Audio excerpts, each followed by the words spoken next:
me, how was the rest of your Mexico trip? Did you have the threesome you guys wanted? Oh, what? No. You said you were already packed. I am packed. Te voy a extrañar mucho. ¿Me escuchaste? Have you seen my bathing suit? So you're all packed. Can you just stop? That hot bitch is going to dump your ass, son. La vi llegar así, me sentí algo crazy. She looks so fine and she's kind of fantastic. Ay, ay, ay, se puso hot. Welcome home.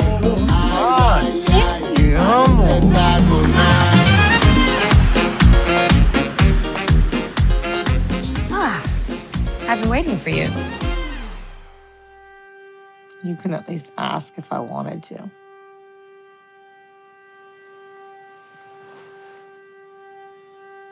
Would you have wanted to?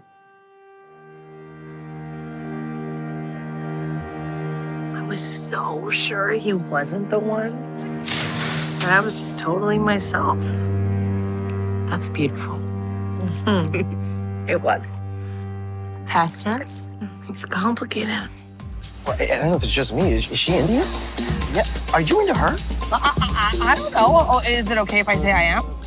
Yeah, that would be awesome. So have you always been attracted to women? I've never done this before. Are you curious? Nervous.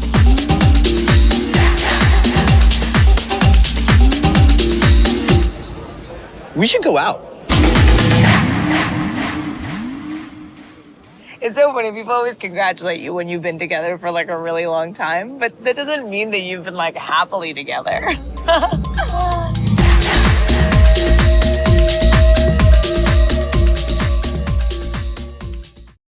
Hello, everyone. My name is Heather Hurt with the NRW, where nerds rule the world, and I am here with the cast and crew and kind of everyone in between of You, Me, and Her coming to theaters on February 14th, just in time for Valentine's Day. How are you all today?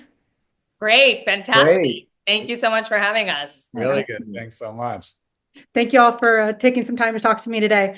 The movie it's interesting. It's a fascinating story of love and acceptance and personal growth within your own heart. So, Selina, you of course play Mags, the main character, but you also wrote this film along with your husband and partner, Dan Levy Dagerman, who is the director. Can y'all tell me where this idea came from and how y'all brought it to life? Mm-hmm. Yeah, so it's based on it's based on a personal story. Basically, Dan and I went on a trip to Vegas after we had our son. It was one of the first trips that we had taken without our son. And we were out at this club in Vegas, and this woman started hitting on me, and she was very beautiful, and I found myself very attracted to her, and she wanted to kiss me. So I asked Dan if that was okay, and he was like, oh my God, yeah. And I was like, okay. So I shared this very beautiful kiss with her, and she was like, I would really love to get your phone number and see you later. And I was like, oh, okay, I was like, Dan, is that okay? And he was like, yeah, give her your phone number. And I was like, okay. So I gave her my phone number. And then for the next 48 hours, Dan and I just started talking about like everything that was on the table and everything that wasn't and what it would mean and how would we feel safe and what would we do and all this stuff. Long story short, we left Vegas and she never texted us. But by the time we were leaving, we were already outlining the script for the movie because it brought up so many conversations within us. Absolutely. And Dan, your partner in crime here just kind of gave it away, but how do you feel about this script coming from the opposite perspective? Well, it was really interesting writing it because we outlined these projects very, very closely together. And while Mags, Selina's character, is possibly slightly more the lead, it's really a dual protagonist story. So the point of view shifts throughout the movie. So that's where it was a really interesting dynamic to explore as a husband and wife and also as a director. And really great to have an amazing team working with us, like our wonderful editors, because navigating this as a husband and wife and from having these point of views as the husband and the wife, you need to make sure the story's supporting both of them and in the right place at the right time. So that was a really interesting journey like working on a dual protagonist story that's also based on us, you know. The truth is in the pudding, right? Yeah. The truth is, yeah. Ritesh, you played Ash, who is the husband in this story. I'll start it with a really small question first. How did it feel to play a real life person who had to go through this? You know, it was funny. It's like I that was always in the back of my head, but I didn't approach it as, oh, yo, this is a biographical sort of journey of Dan per se, right? It was more of the discussions were approaching the dynamics of the relationship with authentic experiences as sort of my backbone, the flavor that I can inject into the performance. You know, Ash as a character, I think exists on his own, but there's an energy and dynamic to long-term relationships that I definitely had many discussions with Selina and Dan about their own relationship and sort of the story they were trying to tell to make sure that I was giving them the right authentic flavor. You know, so I didn't approach it as, oh, you know, I'm playing Dan, so I got to know how he walks and talks and eats and breathes. It was more so we have an experience that they've both had and conveying that experience in an authentic way. So it was a really beautiful journey in terms of, you know, the discussions, the prep, the days that we performed on set, and just being able to really flesh out the characters and the relationship. Absolutely. This is going to kind of lead into a question I have for you, Selina, but I'll start with you, Ritesh. One thing that we get to see about Ash, and it's actually kind of the opposing side of what we get to see in many movies, where Ash is the one that's having the bigger confidence issues. Very frequently it is displayed as the female in the relationship has those problems, but instead it is Ash. What were your feelings when you first read? You know, taking all the personal stuff aside, what were your first feelings about Ash's, you know, personal dilemma at this time? You know, I thought it was just so beautifully presented and well written and well said. Just because, as sort of Indian American and Mags obviously is Mexican American, sort of our culture is focusing on stereotypes that necessarily don't exist. You know, we come from very male dominated cultures, and here I'm playing a character where the wife is basically the breadwinner. And I love doing stuff that is not of the norm, right? It's exciting to be able to tell these experiences and these points of views. Was very fresh for me because I don't get that opportunity, right? And especially to say, oh, like, you know, typecasting, this is the complete opposite of that, right? And to be vulnerable enough to play characters like this. You know, it's not like, oh, I'm playing a weak character. That means I'm a weak person. It's like, no, I get to tap into something that I've never done before. And I can show off a different side and a different color and a different skill set. So for me, just to be able to play the journey was really exciting and just a wonderful opportunity because I had a great team behind me that really supported me and made my job easy. So. Oh. Oh, that's so cute. That's so sweet.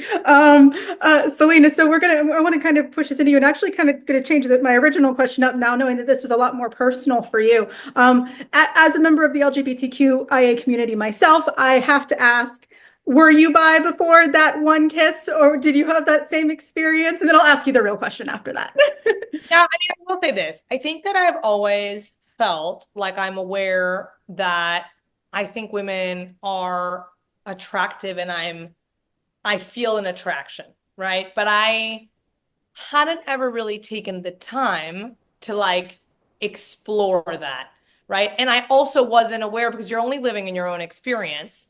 So I wasn't aware if this is just what every woman feels, is just that there are some women who they're incredibly attracted to, or if that's just the nature of, you know, like, I don't know if some men are walking around going like, that's a really attractive man. Do you know what I mean? Like, I don't know what the kind of like what the line looks like. But what I will say is that when I went through this experience, it opened this door of like, it goes beyond just finding someone attractive. It goes into the territory of, I'd be curious to do something about it. And so that kind of like is a new space and dynamic for me, which I still have not explored. mostly because that didn't pan out. And then we've spent the last 3 years working so hard on this. But what I know is that this part of me is now a part of me. And I do think that I think I am bisexual, and I am curious what that experience would be when that opportunity presents itself. But I have not gone on a journey to fulfill that experience right away. Because there's just, I also have 2 small kids, and there's just a lot going on. Yeah. Absolutely. Okay. Sorry. I was just, you have to ask that experience is basically every bi woman's hope and dream. So, Yeah, there's still hope for a sequel. So we'll see. Everyone goes to the movies there we go. on Valentine's Day weekend. So Selena, once again, that was just kind of a small question. So my real question is, Mags goes through a very personal change. She accepts that, she needs to let go of stuff. She needs to experience her own feelings and let herself grow. How was that being in that space for you? Yeah, I think so much of what was really important to me when I was writing the character, and that I think is really exciting, that it seems like it's really coming across when people are watching it, is as a working mom, the amount of responsibility that we carry is just enormous. It's crushing sometimes. And I think that when you're in this doing space, it's very hard to relax into being. And it's very hard to be fun and sexy because you just have so much to take care of. And the part of you that's just taking care of stuff is not the part of you that's super fun and relaxed and, smoking weed and enjoying another person. So I really, really wanted to tackle in this character, the parts of her that are so type A and kind of wound tight and kind of having a hard time with letting go for the purpose of her own self-reflection, because life is just so heavy in terms of the responsibilities. And I was really excited to have an arc for a woman who I think by the end of the movie has not resolved that issue per se, because I don't think it can get resolved so easily, but has given herself permission to just have a little more space and to be a little more honest and a little more comfortable tapping into herself and getting to know herself better and showing up more authentically. Yes, absolutely. And maybe she needed to go to Taiwan. Maybe that was what the answer was. Yeah. Dan, something that kind of hit me as I was watching the film is there's a real easy way to turn a movie. Y'all's story, of course, y'all got into it. Y'all really exposed different elements of the family dynamic that between Mags and Ash. But you can really easily fall into this statement of a broken family very, very quickly. When you came upon directing this and kind of molding how the story went, how did you keep it from going, they're just broken, they'll never get back together, to they still have a long way to go? You're talking about towards the end of the film there? Yeah, towards the end of the, because with once again, the arc there? Well, right? we with the ending of the film, it's one film we compared it to a little bit is the end of The Graduate, where they're together that day. This is a romantic comedy, but it's also a bit of a slice of life about this journey. So it's not a happily ever after story, but there was growth in their relationship. They found a way to become more honest and talk to each other and see more eye to eye.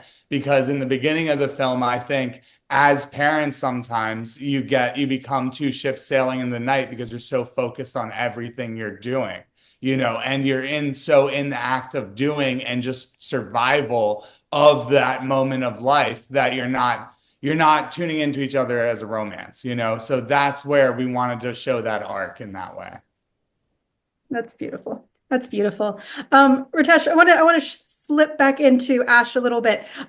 He was smoking a lot of pot. I don't know, y'all do you on set, but what what was it like having to kind of stand in a place where you had to be so fervent on one thing and you kind of blind yourself to other people's feelings and then coming to terms in that character? For me, the marijuana or the cannabis use for Ash was his safety net, in the way that someone may turn to, food or just some sort of vice, alcohol, obviously these sort of, I don't want to say bonehead characters, but these defeated, they're defeated. His life isn't going the way he wants it to go. He feels like he's not there for his wife. He's not there for his family. And so the only thing that is there for him in this moment is his cannabis. And he believes that, at least this is what my ethos behind the character was, that this was what allowed him to exist in his space. It was his medicine. So in essence, I wouldn't say that the cannabis use was a blinder to Ash. The cannabis use was an enhancer because it allowed him to relax. It allowed him to maybe see more clearly. This is what he believes. Is that the reality of the situation? You got to see the movie to find out. But to him, it allows him to be more of himself, which is why I believe he's always on the search for it. He even says in the movie, I just needed to relax. He's high functioning. He's obviously there. Is he addicted? I think that's a conversation for the audience to ask, but does it matter? Does everyone sort of has their addictions and their vices? It's just a matter of how you balance them and how they're approached and how does it affect the outcome of their relationship ultimately, which is what the movie is about, right? And so does it really affect their relationship? Yes and no, but I think ultimately at the end of the day, he learns that and they're on a path of growth. Absolutely. We'll also let science decide because no science has proven that cannabis is addictive to all of those out there who want to make it. There's enough stuff about alcohol, so you know what I mean. So make a solid choose point. One, choose the other. That actually brought up something that I forgot to write down. Selina, Dan, one thing that we see just kind of in the beginning, but you do see Mags touch on it again at the end, is you see Ash and Mags's family and you hear how they kind of put them down. Why only touch on that and not really dive into that reality? So I think for us, one of the biggest things was like, we wanted to really focus on this couple and their dynamic. And so actually someone else asked me at another screening, and it was a good question. They were like, why didn't you dive more into the POV of Sydney, who plays Angela, right? And that, by the way, is its own interesting movie that I watched, right? And there's a movie, by the way, about the dynamics of a person and their parents and what that means and how it affects them and why it drives a lot of their decisions. And all of these POVs are so valid. But when you have a very limited amount of time and you want to be really thoughtful about where you put your time so that people really come out with the message that you're intending, for us, it was like these two people and what it means for them to be on this journey. And so all of these things are like little nuggets that feed into it. But I think anyone who has a tense dynamic with their parents just like immediately catches that call and goes, I know exactly what that dynamic's like, and I don't think we need to go into that a lot more for people to understand it. But I think that really getting into the nitty gritty of this relationship dynamic was like what we needed to do in this hour and a half because we have so little time to tell this story. But I agree with you that that's its own, happy to make a movie, a different movie about that. Well, thank you guys so much. This was absolutely lovely. The movie was a lot of fun. You, Me, and Her premieres in theaters on February 14th. Thank you all so much, and looking forward to it, to seeing more people talk about it. So thank you. You too. Thank you. Thank you.